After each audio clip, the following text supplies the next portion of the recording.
My sister accused her husband of cheating with my friend and blamed me for introducing them.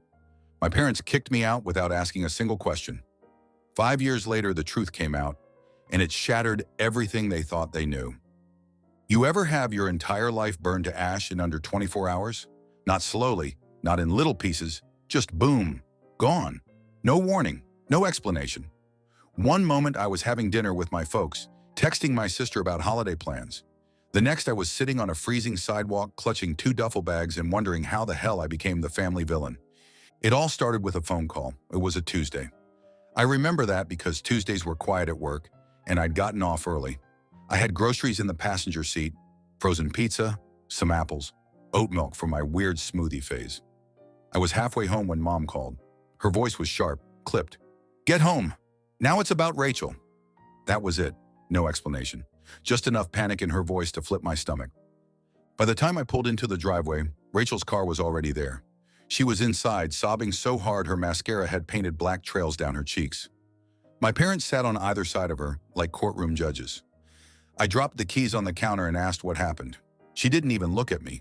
Instead, she turned to Dad and said, "It's his fault. He introduced them." I blinked. "Who?" "Marcus," she hissed, "and Jenna." Now let me pause here, because this is important. Marcus is Rachel's husband, or was. And Jenna, was my friend from college. We'd all gone out for drinks a few times.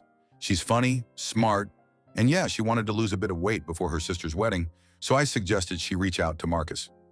He's a certified dietitian and trainer. Harmless, right? A friendly favor. Rachel made it sound like I handed her husband over on a silver platter.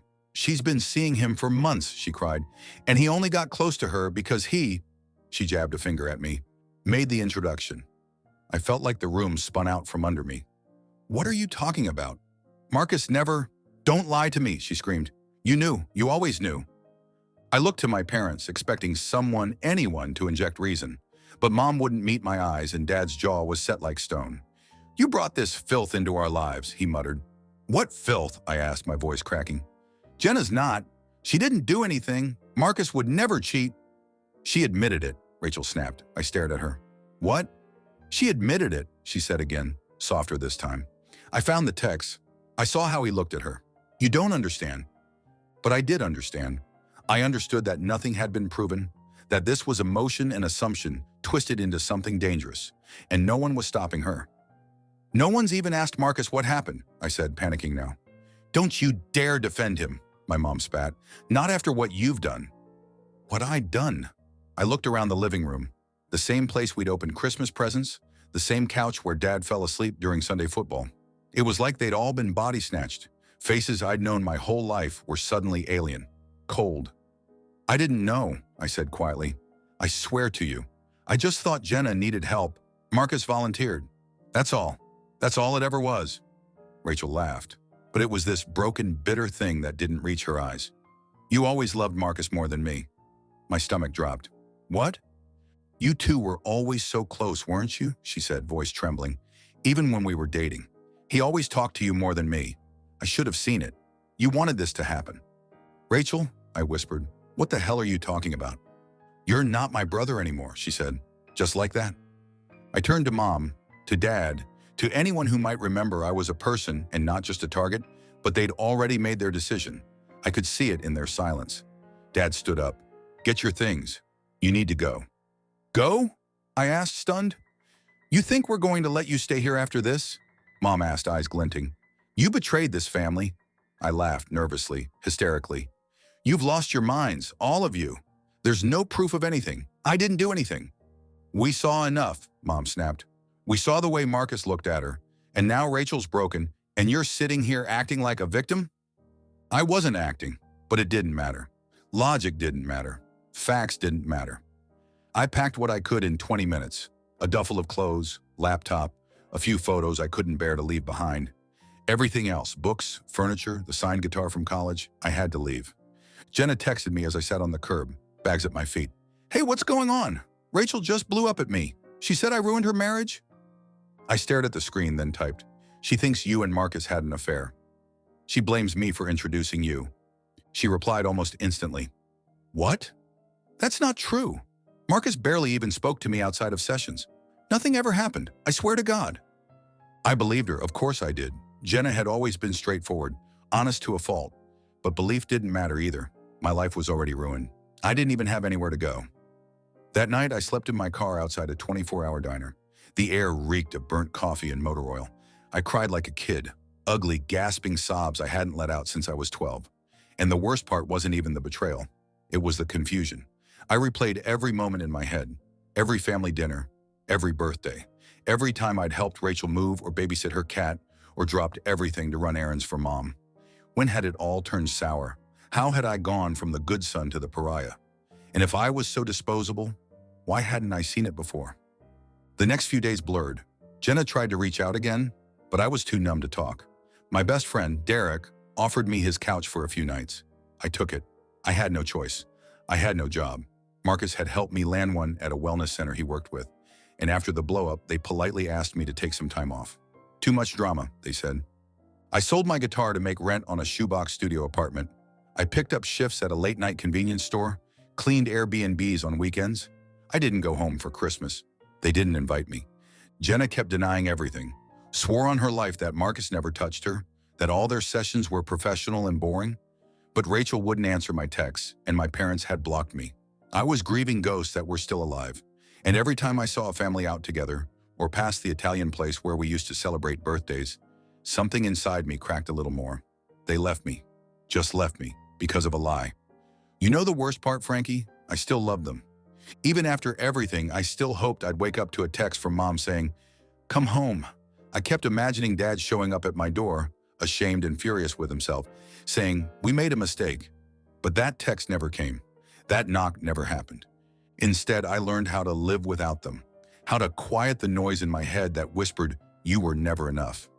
And every time someone asked about my family, I just smiled and said they were complicated. What else was there to say? They didn't bury me because I was guilty. They buried me because I was convenient. And for 5 years, I stayed buried. But Frankie, one day a ghost from my past decided to dig me up, and everything changed. You ever carry around pain so long, it becomes part of your bones? That's what the next few years felt like, Frankie. Like I'd swallowed a jagged rock and just learned to live with it. Not because it stopped hurting, but because no one cared that it did. After they kicked me out, it was Derek who kept me from falling off the edge completely. His couch became my home for a few months. He didn't ask questions, just handed me a blanket, said, "You're not alone, man." And that was it. That simple kindness felt like oxygen. I scraped together whatever work I could find. Nights at a gas station, early mornings cleaning offices, delivering groceries on a bike that barely shifted gears. I didn't have time to grieve anymore. I had bills, rent, food. My pain didn't matter in the face of survival. And Rachel, my parents, gone. Like I'd never existed. Like 20-something years of holidays, late-night talks, helping with home repairs. None of it ever happened. My calls went unanswered. Texts read but ignored. I even tried sending a letter once. Handwritten, vulnerable. Told them I missed them, that I didn't understand. No response. Jenna was the only one who stayed in touch. She reached out not long after the blow-up, still shaken. "I swear on my life, I never touched Marcus," she told me over coffee one day. We met at this little place downtown with chipped mugs and mismatched chairs. She was fidgety, couldn't stop stirring her tea. "He was always professional," she said. "We talked about food plans and his weird protein shake obsession. That was it. I thought we were friends, but we were never close. I never even had his number." I believed her. But what did belief matter when I had no proof? When Rachel had already poisoned the well and walked away clean? I wanted to scream at the universe, Frankie. I wanted to dig into the past and rip the truth out with my bare hands. But I didn't know where to dig. So I did the only thing left. I buried it instead. I buried the pain, the questions, the memories. Piled work and distraction on top until I couldn't feel the grief anymore. Or at least not as often. Life went on, slowly, painfully, but it went on. I moved out of Derek's place and into a one-room apartment with leaky pipes and a view of a brick wall. Got promoted at work, then changed jobs. Found something steady in logistics. It wasn't glamorous, but it paid the bills and gave me space to breathe. I started therapy, joined a gym, adopted a scrappy little dog named Rex who barked at everything and loved me like I was the sun. And one day, I met someone. Her name was Natalie. We met at a coworker's birthday party. She was in the kitchen, rescuing a half-burnt cupcake from a tray and laughing like the world was actually funny. I made some lame joke about frosting being a food group. She laughed again, at me this time, but didn't walk away. We started dating. I told her about my family in pieces, like someone afraid the whole story would make her run. She didn't run. She held my hand tighter. 3 years in, I asked her to marry me, on a quiet hill at sunset with Rex sitting next to us in a little tux. She said yes through tears and laughter and a mouthful of champagne.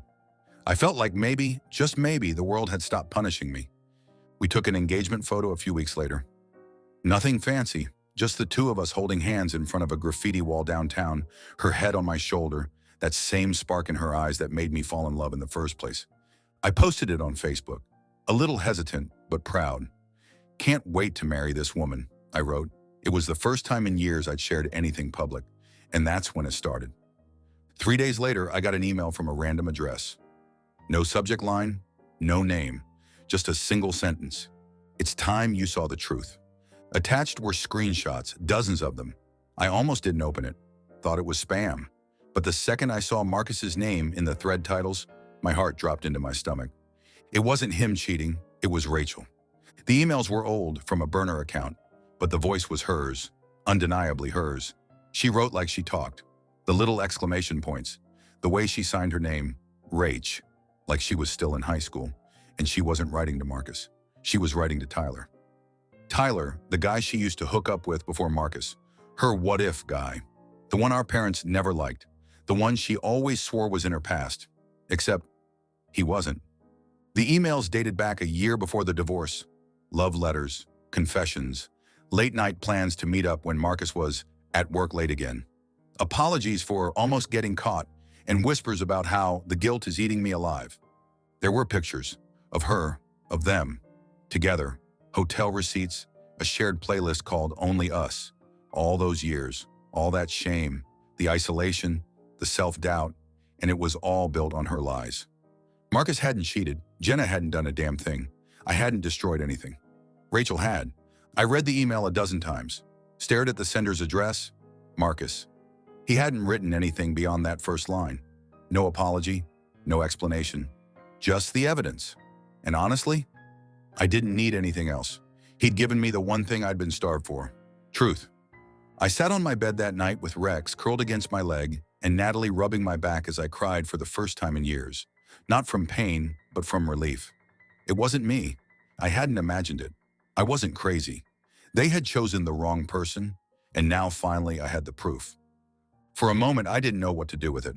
Do I call Rachel, confront my parents, march into their house with a printout and slam it on the table like some kind of courtroom drama? Or do I just let it go? Because here's the thing, Frankie. By the time I got that email, I wasn't that same broken kid anymore. I had a life, a future, a woman who loved me without conditions, a dog who'd bite anyone who tried to hurt me again. But there was one thing I didn't have, closure. And now that the truth was finally in my hands, I knew exactly what I had to do. Frankie, I don't believe in revenge. At least I didn't think I did. But justice?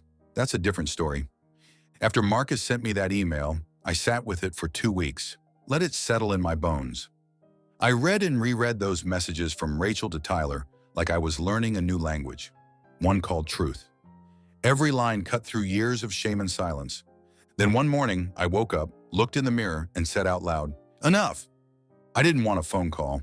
I didn't want an apology over text. I didn't want them hiding behind screens like they'd done for years. No, this needed to happen face to face. I deserved that much. So I called Marcus. He picked up after one ring. "I think it's time," I said. His reply, "I was hoping you'd say that." We met in front of my parents' house on a Sunday afternoon. The same house I'd been dragged out of 5 years ago, like some kind of criminal. Same peeling paint on the porch, same wind chimes clinking by the window. Nothing had changed on the outside, but I wasn't the same man who walked away with his whole life in a duffel bag. Marcus wore a black coat and had a folder in his hand. Not digital screenshots, not emails on a phone.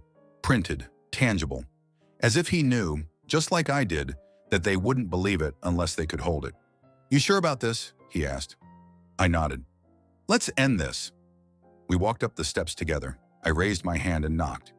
The moment the door opened, the air changed. It was my mother. She froze when she saw me and Marcus. Her smile, the fake one she always used for neighbors and church friends, evaporated. Her eyes darted like she was calculating escape routes. "Hi, Mom," I said. She opened her mouth, but nothing came out. Then Dad's voice thundered from inside. "Who the hell is at the door?" He came stomping into the hallway. When he saw us, his face twisted into something between confusion and rage. "You're not welcome here." "We're not here to stay," Marcus said calmly. "We just have something to show you." Rachel's voice echoed from the living room. "What's going on?" She appeared in the doorway, and the second she saw us, her whole body went rigid. Her eyes met mine, then Marcus's, then the folder in his hand. She knew. "No," she whispered, already shaking her head. "No, you don't get to do this."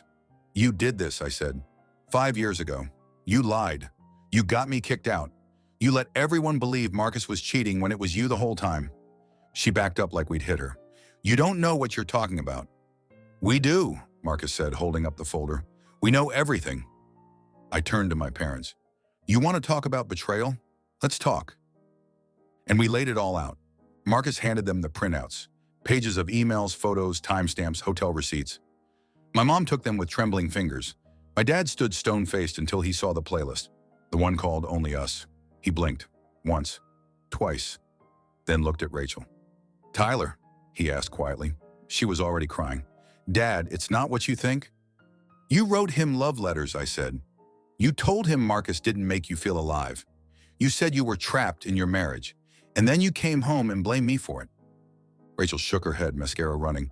"I was confused. You ruined my life," I snapped. "I lost my family, my job, my reputation, all because you couldn't take responsibility for your own choices." Marcus stepped forward. "I never cheated on you, Rachel. Not once. You lied to everyone, including yourself." She looked at him with this twisted mixture of rage and shame. "You weren't enough," she hissed. "You never were." That was it. That was the moment the mask dropped. Dad stepped forward. "Rachel, is it true?" She didn't answer.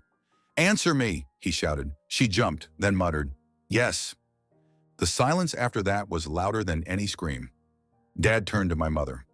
"You believed her without question. You threw our son into the street." Mom looked like she was trying to disappear. Her voice cracked. "She said she had proof." "She never had proof," I barked. "And you never asked for any. You looked at your crying daughter and decided I wasn't worth the doubt." Rachel dropped to the floor, sobbing now. "Please don't do this. Don't turn on me." Dad stared at her like he didn't recognize her. "Get out." She froze. "What?" "You heard me," he said. "Pack your things. Get out of this house." "You can't be serious," she choked. "We threw him out without a second thought," Dad said, pointing at me. "And he was innocent. You lied. You leave." Rachel crawled toward Mom. "Please, say something." But Mom just looked away. Marcus and I stood in the hallway, the ghosts of 100 family dinners circling us. And then, just like that, my father reached for the front door, opened it, and gestured outside. "Out," he said. Rachel stumbled to her feet.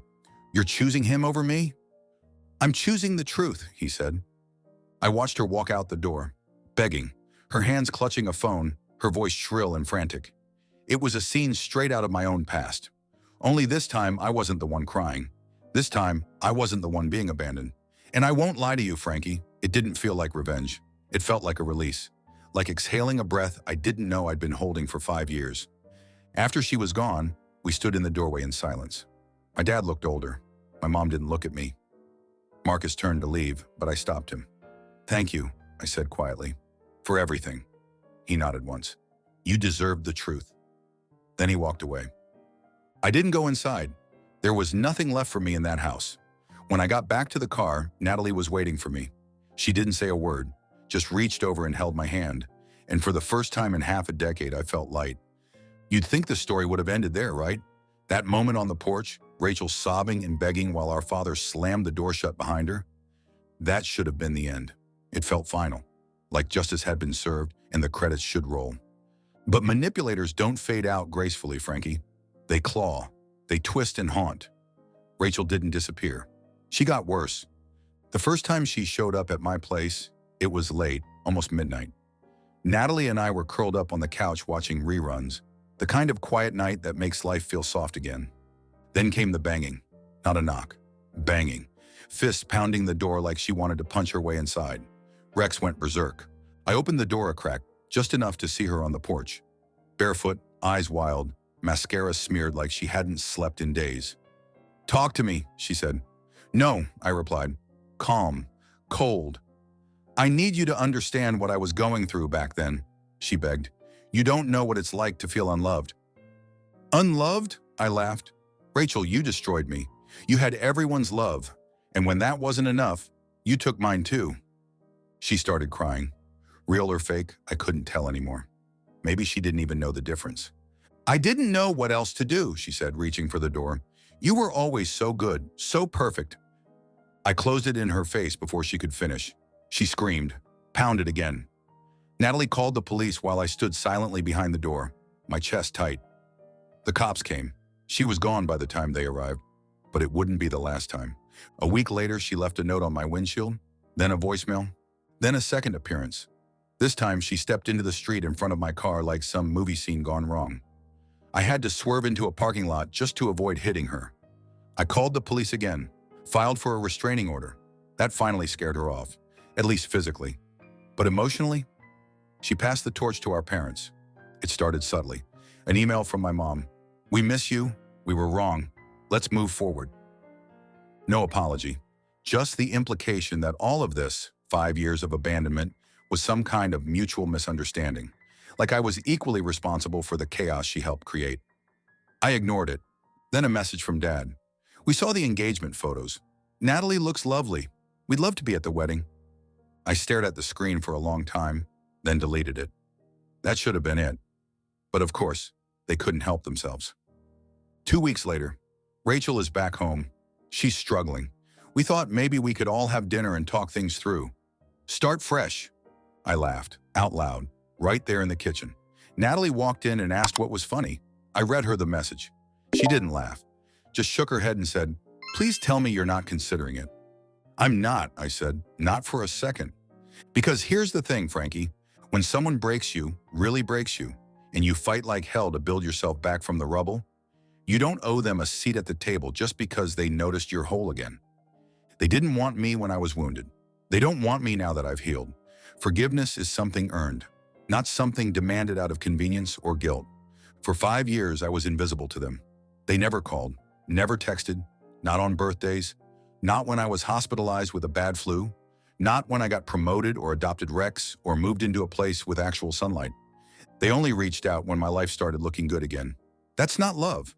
That's entitlement. I blocked every number, even their burner accounts. I told them clearly, once and only once, if you try to contact me again, you won't be hearing from me. You'll be hearing from my lawyer. They haven't contacted me since. The wedding was beautiful, small, intimate, just friends. Natalie's family, a few of mine I reconnected with over the years. People who actually showed up when I needed them. I walked down the aisle with no parents waiting at the altar, and I didn't feel 1 ounce of sadness about it. Instead, I looked at Natalie and saw everything they tried to take from me, but couldn't. Love, stability, safety. You asked me once if I believe people really change. I think sometimes they do, but more often they reveal who they always were. I've made my peace with the past, Frankie, and now I don't carry it with me anymore. I buried it, right next to the version of myself whoever thought I needed them to begin with. If you made it this far, thanks for riding with me. If you love real, messy, emotional stories like this, go ahead and hit subscribe. There's always another confession waiting in the backseat.